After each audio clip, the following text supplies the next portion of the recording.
संविधान को लेके इसलिए बैठा हूँ मैं कि भाई संविधान के अनुच्छेद 2, 3 और 12 में स्थायी राजधानी की बात की गई है। राजधानी से विकास की गंगा बहती है, राजधानी से जियो निकलते हैं, राजधानी से मनी जो विधानसभा पास करती है बजट में वो मिलता है।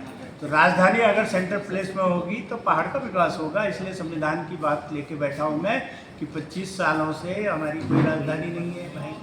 दो अस्थायी राजधानी है, 94,000 करोड़ का आपके ऊपर कर्जा है। दो राजधानियों को बोझ कैसे सहेंगे। दूसरी बात आपने पूछी थी कि आप कितने दिन से बैठे थे। आज हमारे क्रमिक अंशनकारी ये बगल में बैठे हैं, यूकेडी से जुड़े हैं। वैसे तो ये वरुण चंदोला जी हैं। 83 दिन आज जो है क्रमिक अनशन का हमारा हो गया है और 31 तारीख को हमारी पदयात्राएँ का प्रथम दिन है।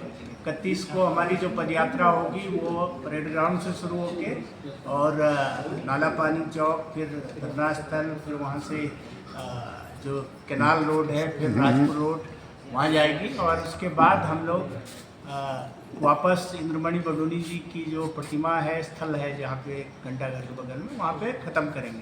तो वो पदयात्रा हमारी एक है, फिर दूसरी पदयात्रा, तीसरी, फिर लास्ट में हम गैरसैंण की पदयात्रा करेंगे और हमारा आमरण अनशन और हमारी जो कोर्ट, हाई कोर्ट जो जाएंगे वो गैरसैंण से हम प्रोसीड करेंगे। रतुड़ी, एक सवाल है, जिस तरह से भूकानून और मूल निवास के लिए भीड़ उमड़ी थी, इस तरह राजधानी के मुद्दे पर भीड़ नहीं उमड़ पाती, क्या राजधानी का ये 5वां चरण है।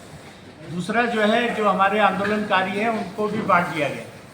किसी को 30,000 पेंशन मिल रही है मंथली, किसी को 12,000 मिल रही है, किसी को 5500 मिल रही है। उनमें भी कैटेगरी कर दी गई। ऐसे ऐसे लोगों को पेंशन दे दी गई है। तो आंदोलन को तोड़ने की कोशिश, चाहे वो कांग्रेस हो चाहे भाजपा हो, राजधानी के आंदोलन का ये 5वां चरण और हम लेके रहेंगे। 27 में ये सबसे बड़ा चुनावी मुद्दा है। यूकेडी ने कहा है कि हम जो है, हमारा सबसे ऊपर ये मुद्दा रहेगा राजधानी गैरसैंण का। कांग्रेस ने कहा है, उनके अध्यक्ष ने कहा है कि यदि राजधानी नहीं बनती गैरसैंण तो मैं शहादत देने के लिए भी तैयार हूँ उसके बाद।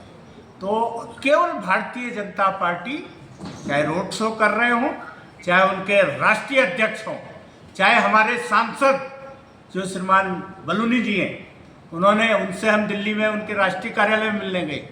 उन्होंने कहा कि इंफ्रास्ट्रक्चर क्रिएट कर रहे हैं। कहाँ कर रहे हो भैया आप इंफ्रास्ट्रक्चर क्रिएट? यहाँ आपने गोल्डन फॉरेस्ट की ज़मीनें लुटा दी, आपने खनन में जो है आपका पैसा बन रहा है, आप शराब की क्या कहते हैं उप दुकान खोल रहे हैं। क्या इनसे आपका पैसा नहीं बन रहा है? आप जो है विधायकों की तनख्वाहें इतनी कर रहे हैं। हमारी ये भी मांग है, अगर राजधानी नहीं बनाते तो हमें केंद्र शासित प्रदेश बना दो।